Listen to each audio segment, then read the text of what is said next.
Welcome to DevOps Hub. This is Sampath Shivkumar Bodeti. Hope you all are doing great. I am certified AWS Solution Architect Associate, certified Terraform Associate. I have done some couple of Kubernetes certifications like CKA, CKAD, KCNA, and Prometheus certification as well.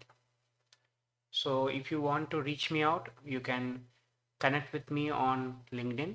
My user ID is Sampath Shivkumar-Bodeti. So what's today's topic? What we are going to discuss? So today we are going to see how to create a Kubernetes cluster using Kubeadm. So let's get started. So the first question what you should get in your mind is, what is Kubeadm? So Kubeadm is nothing but it's a command line utility tool that simplifies the process of setting up a Kubernetes cluster for you. So what it's going to do is it's going to help you out with initializing, configuring the control plane and worker node of Kubernetes cluster. So this Kubernetes cluster is very important. Without this Kubernetes cluster, it's very difficult to set up the Kubernetes cluster manually. So what Kubernetes cluster is going to do for you in background is it's going to initialize all control plane components. It's going to create certifications, and it's going to create configurations, bootstrapping, and add worker nodes. It's going to create the commands so that you can add the worker nodes to your Kubernetes cluster. So just have a look at high level architecture diagram. So this is a Kubernetes architecture where you can see a control plane node and worker node. So just imagine with help of Kubeadm, you can create a production ready cluster within few minutes. So Kubeadm help people with intermediate knowledge or people who is not having in-depth knowledge of Kubernetes to set up their own production ready Kubernetes cluster in some minutes. If you don't have this Kubeadm, then you have to install and configure all these control plane components such as Kube API server, etcd, scheduler, control manager, kube proxy, kubelet, container runtime manually. So think about it, how difficult it is. It's definitely going to take a lot of time, and it's going to be a lot of errors, error prone thing. So that is the importance of the Kubeadm. So to begin with, what you should be ready with, like to install a Kubernetes cluster, you should be having a compatible Linux host and 2 GB or more RAM per machine, 2 CPU or more. So you might ask, like, Sampath, why Linux host? Can't we install Kubernetes cluster on Windows machine? So as of now, control plane node we cannot install on Windows. If required, you can definitely install the worker node on Windows machine. But as of now, we cannot install a control plane node on Windows machine. And in this example, we are going with all one control plane and 2 worker nodes. All we are going to see on Linux Ubuntu distribution, right? So why do we need 2 GB of RAM or 2 vCPUs? From architecture, you can see a control plane, all control plane node components such as Kube API server, etcd, scheduler, control manager, all are running as a pods, which are going to consume a good amount of CPU as well as memory. Similarly, what is the purpose of worker node? So in worker node, we need to deploy our application in form of pods, right? So they do need some good amount of vCPU and memory. That's the reason it is recommended us to go with anything like more than 2 GB RAM or 2 CPU or more. Then according to documentation, they are recommending us to have full network connectivity between all machines in the cluster. That means in our case, we are having 3 machines. To ensure that full network connectivity is there between all machines, we should be able to ping any machine from anywhere, like all three machines should be able to ping each other. And why do we need this full connectivity, network connectivity is in order to have seamless pod communication, control plane and node communication, and node management. To enable these things, just imagine once you deploy the pod, definitely it can be on worker node 1 or worker node 2, right? So if they want to communicate with each other, otherwise services want to reach the appropriate pods which are on some other nodes. If network connectivity is not good, how Kubernetes is going to function? As we know, Kube API is going to connect with communicate with kubelet, which is an agent sitting on each node. So if network connectivity is not enabled or it's not fully functional, how the Kubernetes is going to function? So that's the reason it is asked to have full network connectivity between all worker nodes in the cluster. Later, it is asking us to have a unique host name, MAC address, and UUID for every node. This is obvious. Just imagine if we are not having a unique host name. If all three machines are having similar IP address, similar host name, then how will the Kubernetes store the state, like which pod is at which worker node? Because everything is having similar common names and IP, it produces a lot of conflicts. So avoid all these things. It is asked to have a unique host name, MAC address of all Linux nodes which we are taking. Then it's asking us to have certain ports are open on the machine. Obviously, like we know Kubernetes control plane node, they are like API server running on 6443, right? And kubelet is running on 10250, and kubeproxy is running on 10256. So what if these ports are not opened, then how these Kubernetes components can communicate with each other? Even though network connectivity is there, if ports are not open, so they cannot be functional, right? So that's the reason whatever ports are there, which the Kubernetes components are running on, those ports should be opened. And at last, the swap configuration need to be turned on. So the question you should get is, what is swap? Swap is nothing but a disk space used as a virtual memory when RAM is full. That means imagine if in my Linux Linux machine, swap is enabled by default and my RAM got filled, but my application need to access some more RAM. Then what swap does is, which process are inactive in my RAM, it's going to transfer to the disk part and make some void, make some free space in RAM so that my application can use that RAM.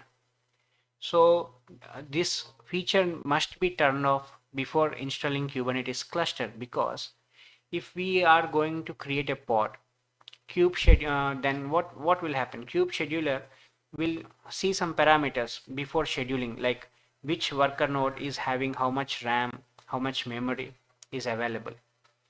So if this swap configuration is enabled, then Kubernetes will not have a proper estimation of how much RAM is there.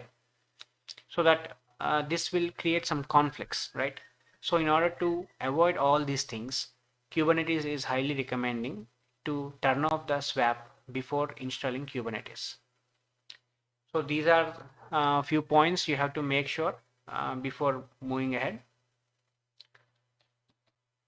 Now, before directly doing a hands-on of or starting with the installation, I just want to give a high-level overview of what all steps we are going to start with. What are steps we are going to see in this installation process. So as I have told you, we are going to set up a single control plane node and two worker nodes, Kubernetes cluster. For this, we need three virtual machines or three instances. So I am having one AWS account. I have created three instances. with a configuration like it is T2 medium for T2 medium and T2 micron of Ubuntu distribution. So T2 medium offers like 2 vCPUs and 4 GB memory. T2 micron will give you like vCPU 1 GB, vCPU 1 and memory 1 GB. So in previous slide, Sampath, it was asked to go with 2 GB and more, right?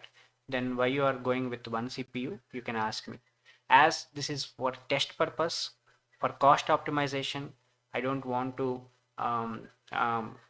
deploy big applications. So as it is for just POC purpose, in order to save some cost, I'm going with T2 micron for worker nodes. But I am going with T2 medium for control plane node because on control plane node a lot of CPU is consumed by Kubernetes control plane objects like Kube API server, scheduler, and all these things are going to consume a good amount of space and CPU.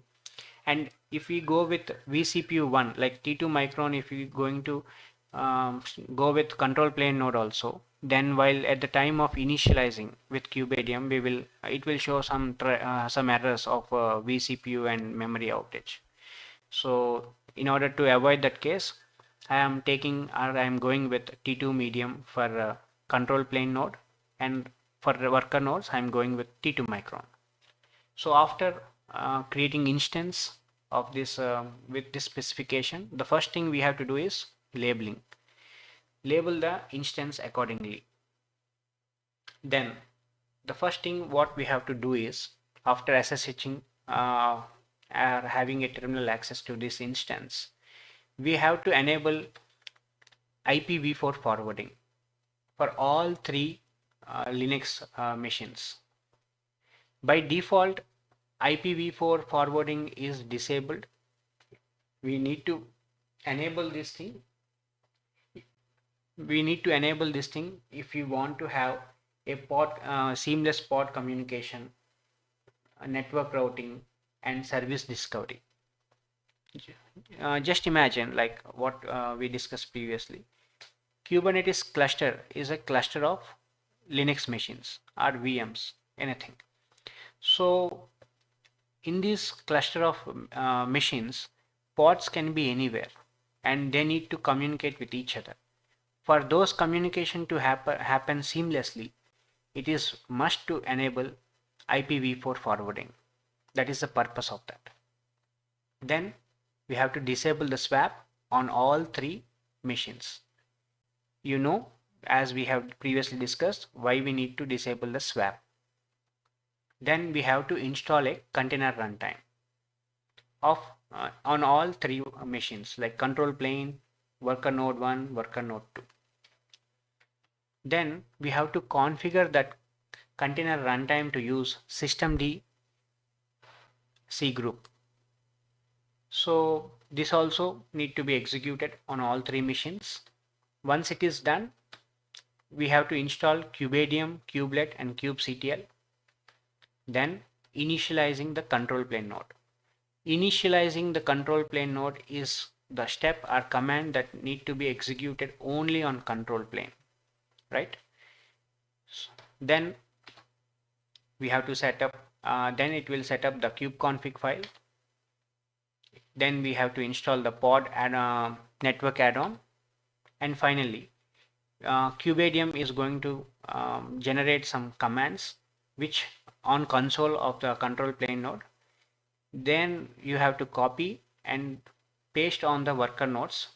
After doing this, these worker nodes will register themselves into Kubernetes cluster. This is everything what we are going to do. After doing this step, your Kubernetes cluster production level cluster is ready to use. So just I want to revise what are the steps we are going to follow is: step 1, after we have successfully created the instances, you need to enable IPv4 forwarding, disable swap, install container runtime, then configure that container runtime to use systemd Cgroup driver, then install Kubeadm, kubelet, and kubectl, whatever steps we have discussed till now, these are same for control plane node, worker node, and initializing, setting kubeconfig file, installing network add-ons, all these things we have to perform on control plane node. At last, whatever command, Kubeadm will generate one command to join, that we have to copy on the worker nodes so that these worker nodes can register themselves as a part of Kubernetes cluster. That's it. So everything is fine. We know why we need to enable IPv4 forwarding, what is swap, why we need to disable it. We know what is container runtime. But we are saying that we have to configure container runtime to use a systemd Cgroup. What is that? So let's understand those things. So before understanding what is systemd Cgroup, you need to understand what is Cgroup. Cgroup is nothing but it is a Linux feature that allows us to allocate or manage the system resources like CPU, memory to a set of or group of processes. By this way, we can achieve isolation and limit the process usage. So this can bring the stability and improve the performance of the system. So this is about the Cgroup. It is nothing but it's a feature of Linux kernel. You might have heard that deploying, by creating in working with Kubernetes, you might definitely hear that resource request, resource limit, right? With resource request and resource limit, we can request some amount of CPU RAM and limit that particular pod or container to not use the resources beyond that limit specified in manifest file, right? So how do you think it's going to achieve? The moment we create that manifest file and apply using kubectl command, the kubectl command is going to contact kube API server, and kube API server is going to contact the kubelet, and the kubelet is going to contact container runtime. So these kubelet and container runtime are going to achieve these things using the Linux kernel feature called Cgroup. Then can kubelet and container runtime directly access these cubes, work with Cgroups? No. In order to work with that, it need an interface or abstract that is called Cgroup driver. And this Cgroup driver is classified or having two types. So one is Cgroup FS, another one is systemd. So from this slide you can see that while we following the Kubernetes installation, we have configured the container runtime with systemd. Now you can ask me like, Sampath, when Cgroup driver are of two types, one is Cgroup FS and another is systemd, why you are only going with systemd? Right.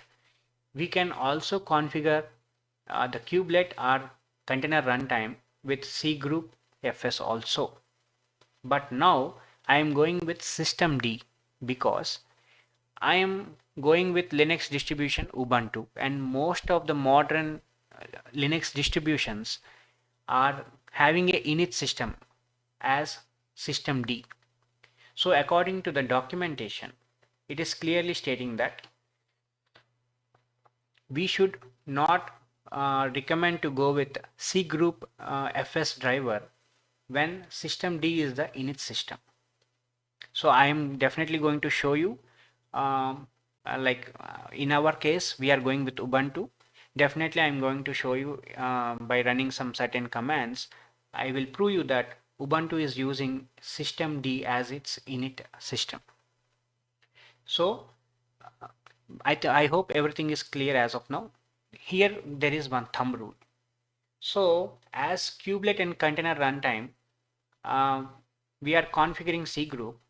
The thumb rule is that if you are going with Cgroup driver like systemd for container runtime, with kubelet also you should go the same.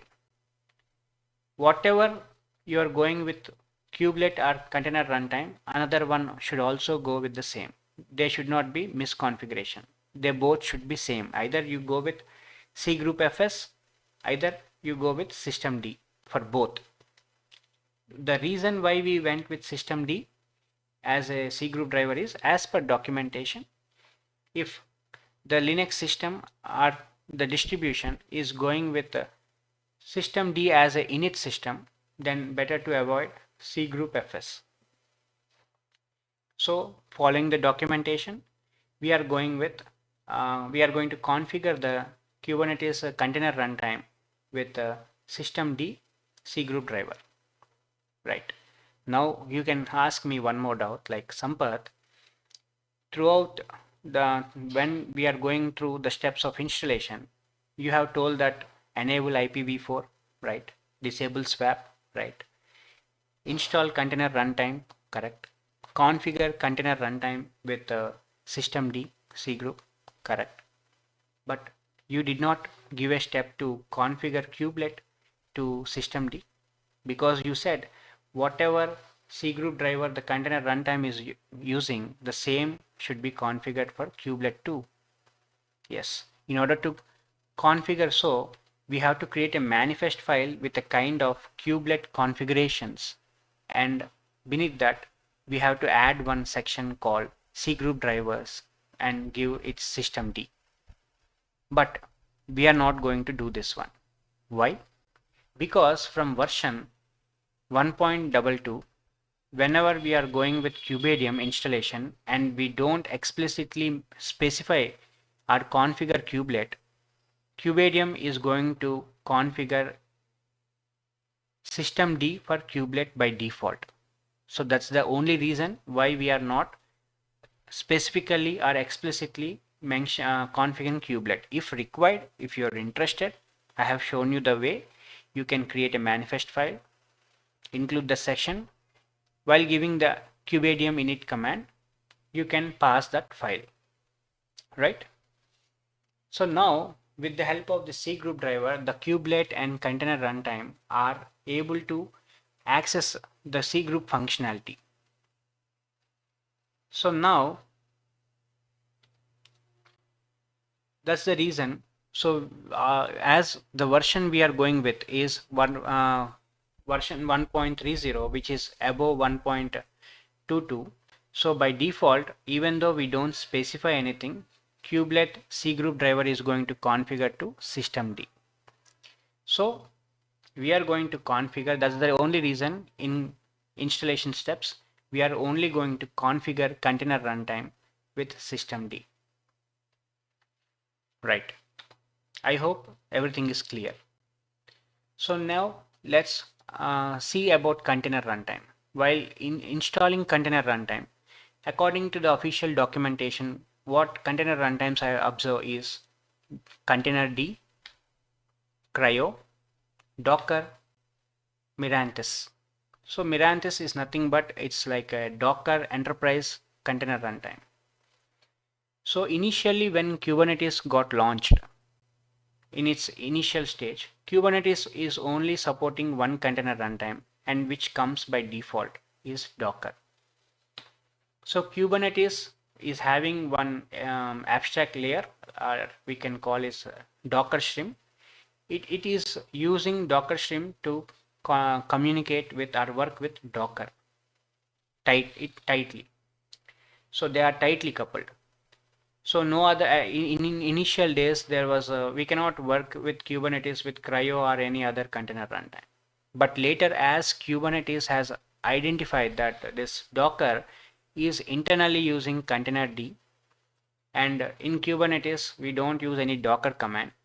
So in order to make the Kubernetes version more versatile or lightweight, so Kubernetes thought of going a step ahead. So after Kubernetes version 1.24, Kubernetes decided to deprecate Docker. That means after version 1.24, with version 1.24 and above versions, there will be no Docker stream inside the Kubernetes. So as there is no Docker stream, Docker cannot work with Kubernetes anymore. And as Kubernetes gain popularity, other container runtimes like Containerd, CRI-O want to work with Kubernetes. So what Kubernetes done is, instead of tightly coupling with the other container runtimes, it has came up with CRI, Container Runtime Interface. It has developed one API, and whatever container runtime which want to work with Kubernetes, they have to make themselves compatible with this CRI. So Containerd and CRI-O are compatible with CRI, so they are able to seamlessly work with Kubernetes as a container runtime. So now you might have a question like, what about Docker and Miransis? So Sampath, right now you said like we are going with version 1.30. So after 1.24, can't we work with Docker as a container runtime in Kubernetes? We can, but you said Docker got deprecated. Actually, Kubernetes has simply dropped its support or one of the element called Docker stream. And Docker is not CRI compatible. So without that element, directly Docker cannot work with Kubernetes. But in order to work with Kubernetes, there is one plugin called CRI Dockerd, which you can install externally. And what this CRI Dockerd is going to do is, it's an open source tool. It's going to act like a mediator between container runtime interface and Docker API. So it's going to help us to work with Docker or Miransis after in latest versions of Kubernetes, that is 1.24 or above. So this is the way in which we can work with Docker or Containerd. In case of Containerd and CRI-O, as they are compatible with CRI, there is no additional plugins required. Directly we can go with that. So this is all info you need to know while working with Kubernetes or installing the cluster. These are the most important things which I want to tell you before going or proceeding away with hands-on. So now everything you are aware of, so let's get started. Let's make our hands dirty. As I have told you, I have already having one AWS account. So as we are planning to go with one control plane and two worker nodes, it's total 3 VMs, right? 3 instances we have to create. So let's create 3 instances, and Linux distribution we will go with Ubuntu, and instance type I will keep T2 Micron. Everything fine, seems fine. Let's launch the instance. So now you might ask me like, Sampath, you told like for control plane node you need to go with T2 medium, right? Yeah, I know. So first let's label the instances.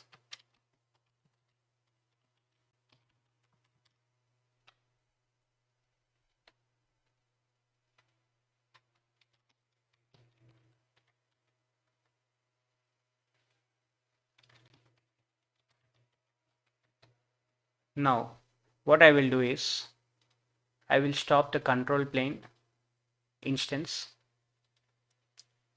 Why? Because I just want to change the instance type. So in order to do that, the state should be stopped. It is not fully stopped. So in order to save some time, let's SSH into worker 1.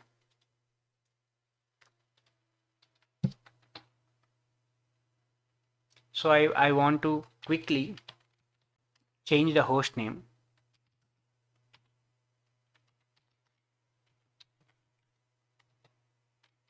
Because while copy pasting command, we should not get confused like in which node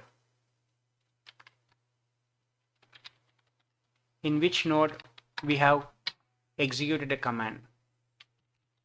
So for that reason, what I'm doing is I'm changing the host name. So for worker 1 we have done it. Same we will do with worker 2, and you can see by this time the control plane instance got stopped. So it's right now it's good time by going to action, instance settings, change instance type from micron to medium. Everything seems good. Just cross verify. It's giving you 2-core CPU and memory. Apply. Right. So now worker 2, let's SSH and repeat the same process. Let's change the host name.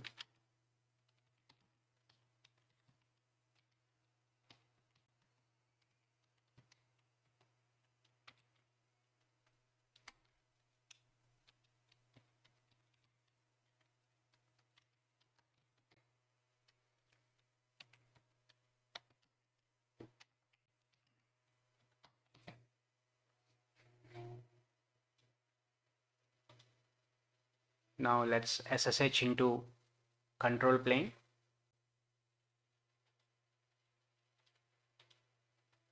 For that we need to start this one. You can see from the instance type now control plane is of T2 medium, and both worker nodes were 1 and 2 are T2 micron, as we have discussed earlier, right? So meanwhile we can SSH into worker node 1 and 2. So this is, you can see this is Ubuntu user, hostname worker 1.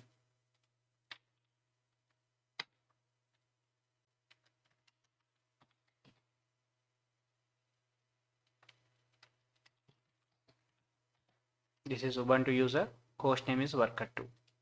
So let's switch to root user.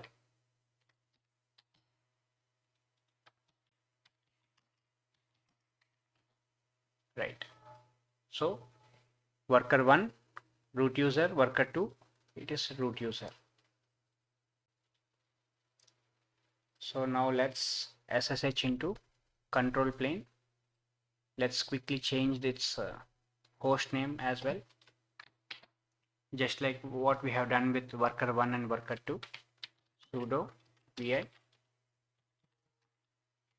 host name.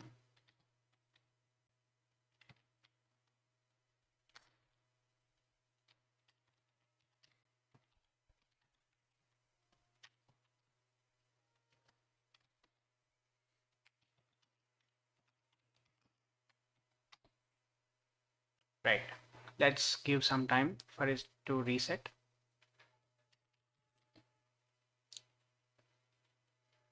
So now what we will do is, to save some time, from prerequisites like getting started, we also discuss about a point like concern ports must be open, right?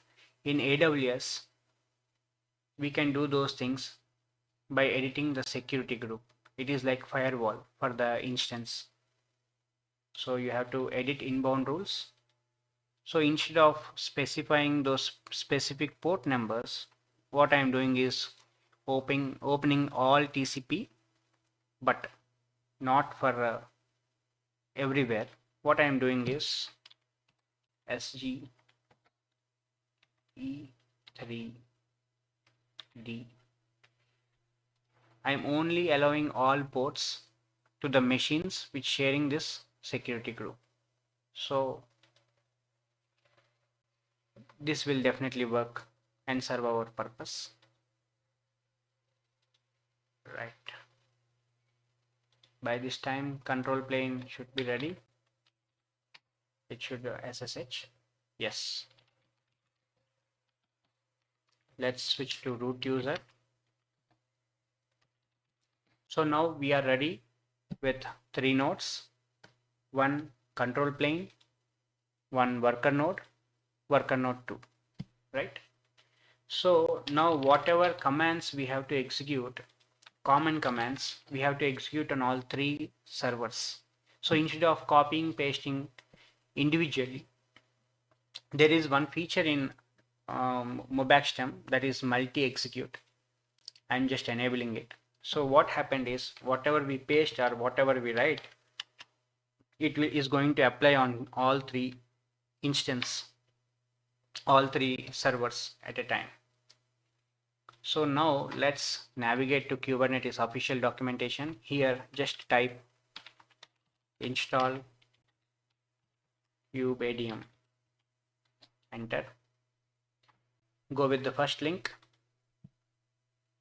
So here you can see the installation guide for version v1.30. This is the latest version and we are going with this one. So as we have discussed already, before you begin, all these things are done.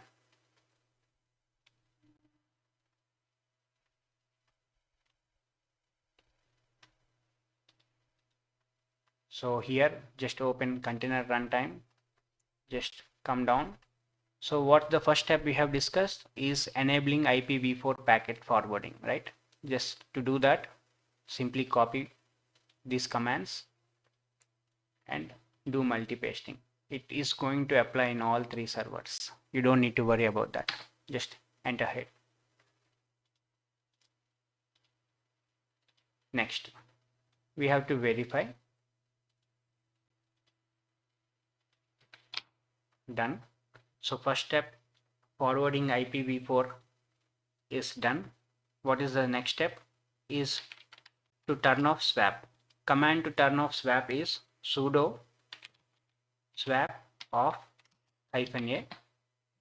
If you are not sure, you can refer the documentation part. It is clearly given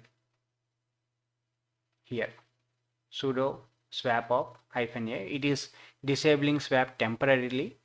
You can do it permanently by going and configuring at this file, but I have checked multiple times. By default there will be no swap, so you don't need to worry. If you want, you can check, like you can cat. So from here you can see there is no keyword like swap, so you don't need to worry about that. So IPv4 forwarding and swap. What is the next step? Is install the container runtime, right? So as I have told you, with the official documentation, what I have saw is container runtime supported. Here is containerd, cryo, docker engine, parenthesis container runtime. So as we have discussed earlier, if we want to go with any of these two, we have to install one more plugin called cry dockerd. We are not going to do that as of now, at least. We are going to go with containerd, which is widely used. So I'm going to install containerd. Just open this link. So here to install the containerd, there are a couple of options. Like option 1, you can do it from binary, and this option 1 itself is also having 3 steps. And second option is to install it from packet repository, like package. So I prefer to go with option 2. As our Linux distribution is Ubuntu, just click this one. This will quickly take you to Kubernetes documentation, official documentation. So here also they have given some installation method. Go with the Docker repository. So carefully copy these commands and paste in the terminal. Make sure you are copying them properly without leaving any spaces or any gaps.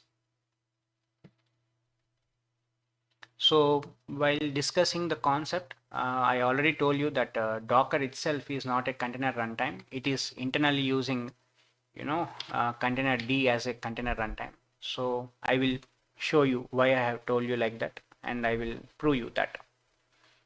So as of now, just step by step, copy these steps into the terminal. You don't need to think much about it.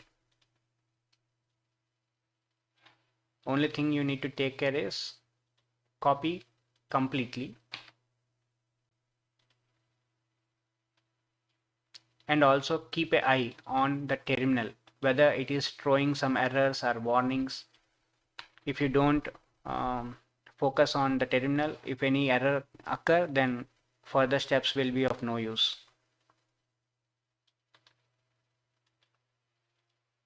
Now we are adding the repository.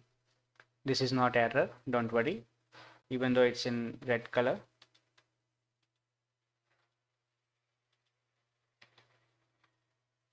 That's it. Now final command, like I told you, I will show you like Docker is internally using containerd.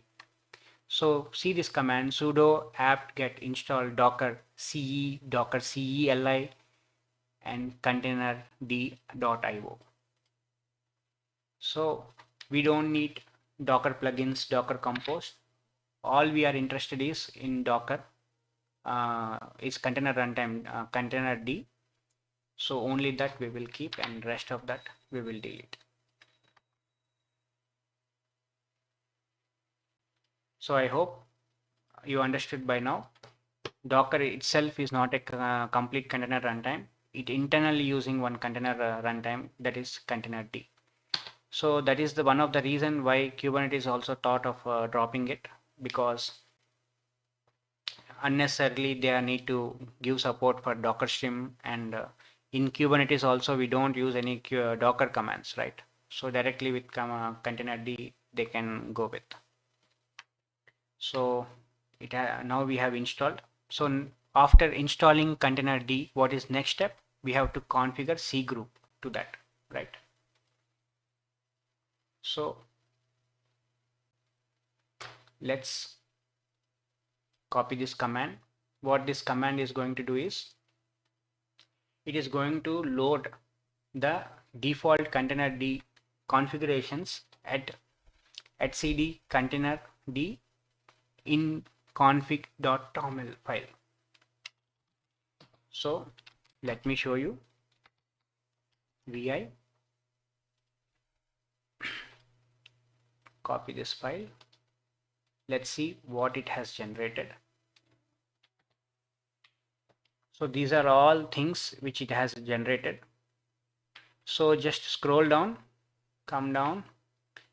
What I have told you is, after installing the containerd, we have to enable systemd cgroup in that, right? So here is the option, which is by default false. You have to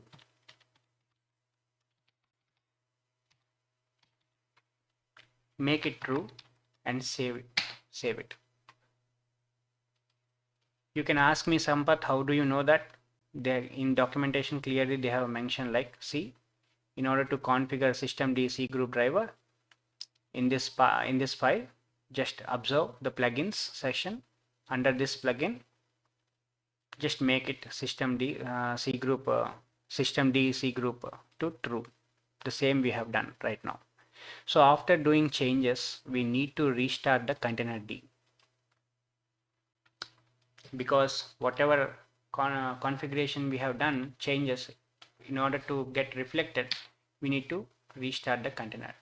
If you want, you can check whether the containerd is running or not.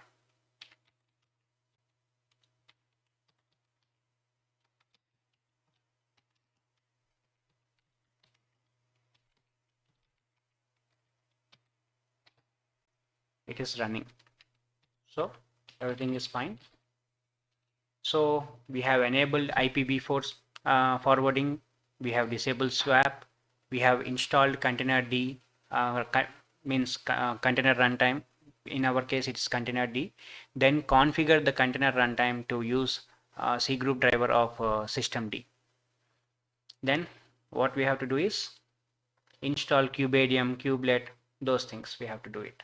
So come back to this page, to the bottom. Here you can see installing Kubeadm, kubelet, and kubectl. Just scroll down a bit. Here it is giving some options. As we are going with Ubuntu, it comes under Debian base distribution. So copy these commands. If you are going with Red Hat or CentOS with anything, you have to go with this thing.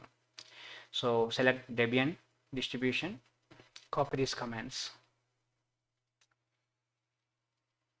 So till now, whatever commands we are executing on all three Linux nodes, irrespective of whether it is worker node or control plane node, as we have discussed earlier. So we have installing certifications, keys. Like I told you, be cautious while copy pasting. You should not leave any single character also, otherwise we will not get proper output.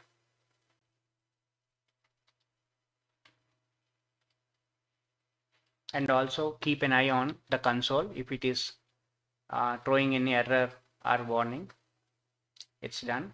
Now we can just simply update and install the required components.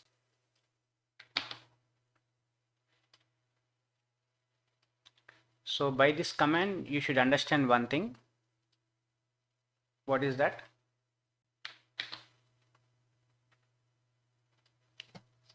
See, here it is sudo apt get install kubelet, Kubeadm, kubectl.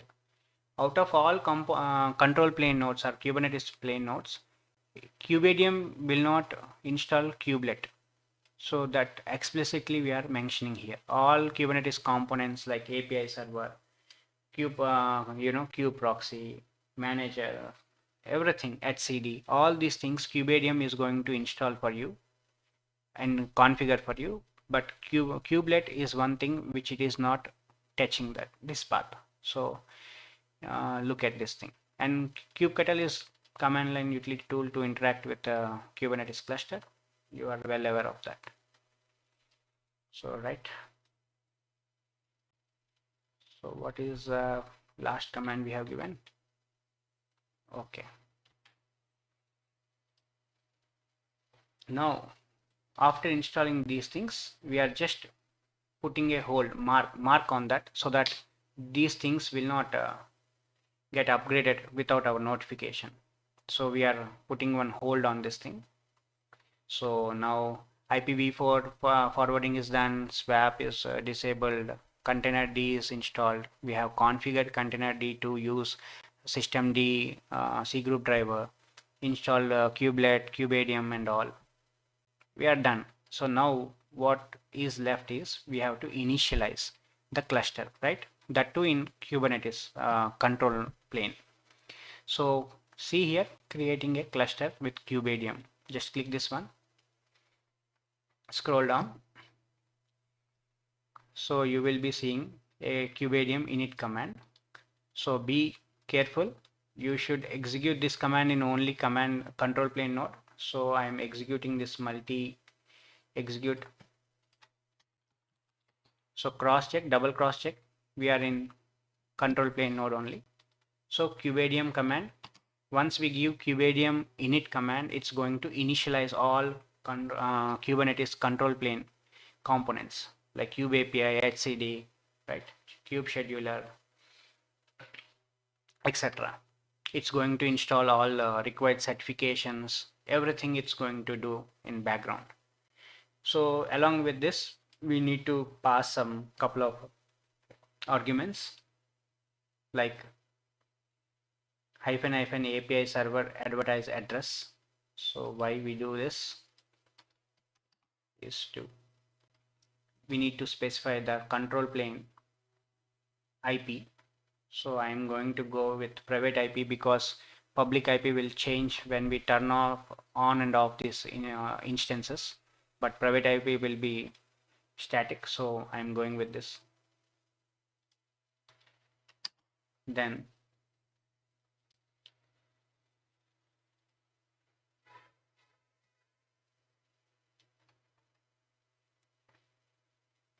pod network cider range we have to give. So whatever we give here, when we create a pod, it will get IP from this range. So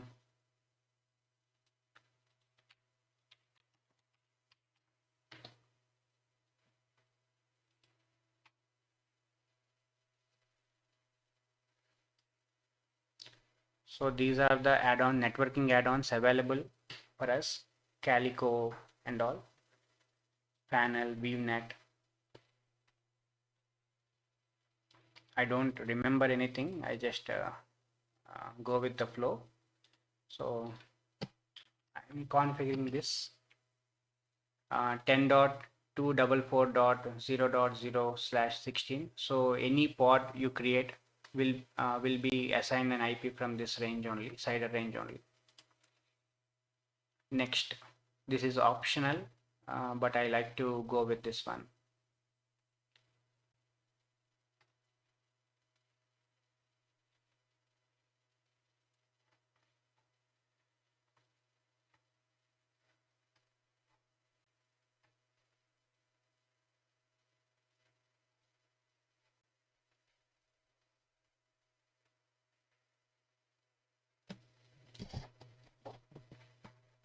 Just a second.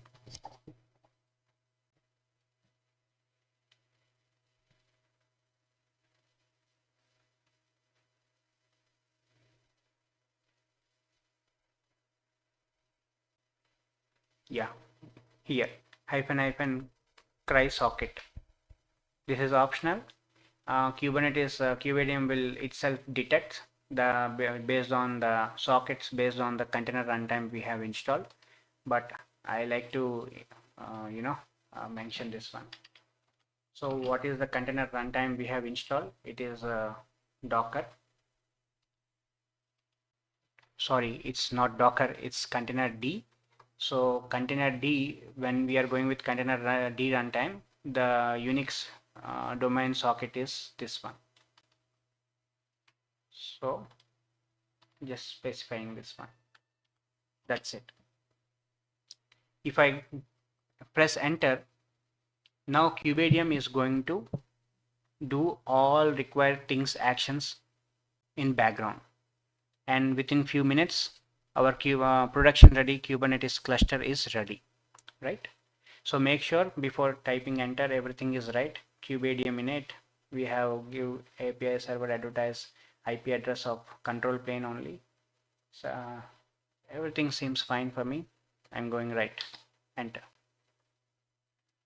So see, using Kubernetes version 1.30, it is running some pre-flight checks.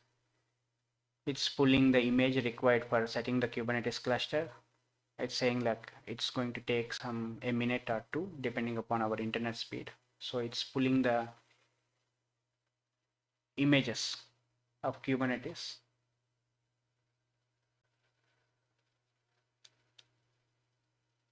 So see, it is doing a lot of things background. This is certifications. It is generating certifications, authenticating, right? Then it has done some kube config things, then etcd control plane things. All these things, if we are not going with this Kubeadm tool, we have to do manually. So see, your Kubernetes control plane has initialized successfully. So to start the cluster, you need to follow these things. See, right now I'm like a root user, but I don't want to execute the Kubernetes command with the root user. I want to do with normal user. Then I need to exit. Now I am Ubuntu user. Just copy this thing, enter. What it is doing is it is placing configuration like inside .kube config file where required authorization at username, cluster, everything, whatever required is there, so that you can perform the kubectl operations. You can interact with the cluster without any issue. So it's done. So one more thing you need to make sure is kube joint. I have told you that like Kubeadm is going to generate some commands using which simply copying and pasting on the worker nodes, it's going to register this worker node and add into Kubernetes cluster. See, worker node 1 got successfully added. Now it's part of the cluster. Similarly, just copy paste this thing in worker node 2 also. It's done. Now there is no need for us to keep this terminal open, but it's okay. So now you can see, I will clear the terminal, kubectl get node. See, you can see two nodes, worker 1, worker node 2 are part of this cluster. You are seeing the status not ready because we did not install the network plugins. So let's do that one. I am going with VNet. So in VNet, you just need to copy this one code and apply here. Before applying, I just want to show you kubectl get pod -a. So you can see kube DNS core DNS is a pending state because we did not install network add-on, right? So now we are going to do that. Before doing that, we know our version. It is not v1.30. It's 30, not 29. So put your version number, enter. It's going to apply. Done. It will take few seconds.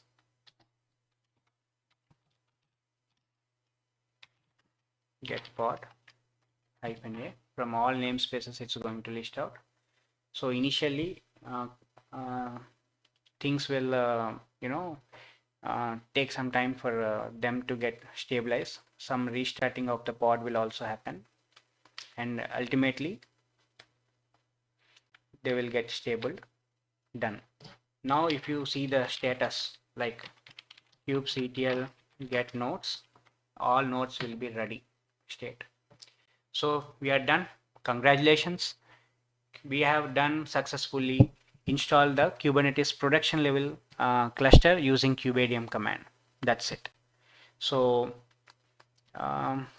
you can see like we can do anything like kubectl get ns. We can list namespace. Typo, my mistake, sorry. Get ns. If required, we can create one namespace to kubectl create ns test. It got created. So just list it kubectl get ns. See,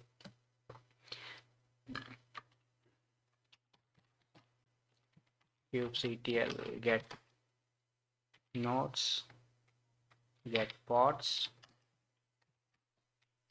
get ns. If required, we can create one pod to kubectl run nginx -image nginx. We want to create this pod in test namespace. Done. Kubectl get pods -test. It's going to list you out. If you don't mention this namespace from default namespace, it's going to list you out. So done and dusted. I believe that whatever things we have discussed, like whatever things we have, one thing you might observe, what all things you need to know, like what is kubelet, what is container runtime, what are Cgroups, whatever things we have seen as a part of installation, everything we have gone through, and that's it. I hope I want to thank you one and all for being having patience and being a part of this video till this moment. And I think everything is crystal clear. Now you can install your own cluster. No matter tomorrow version changes may happen, you don't need to worry about searching for Kubernetes commands here and there, right? Even version changes happen also. This is the whole thing. So don't forget to clear the resources, otherwise you're going to be charged. Simply I'm going to terminate these things.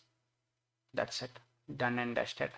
So only through Kubernetes official documentation today I have shown you the way how to install a Kubernetes cluster using Kubeadm, complete production ready thing, right? So thank you. See you. If you are having any issue regarding these things, you can approach me. You can connect with me on my LinkedIn. Like already told you, this is my LinkedIn ID, Sampath Shivkumar Bodeti, hyphen Bodeti. I will be happy to get your comments and feedback. Thank you.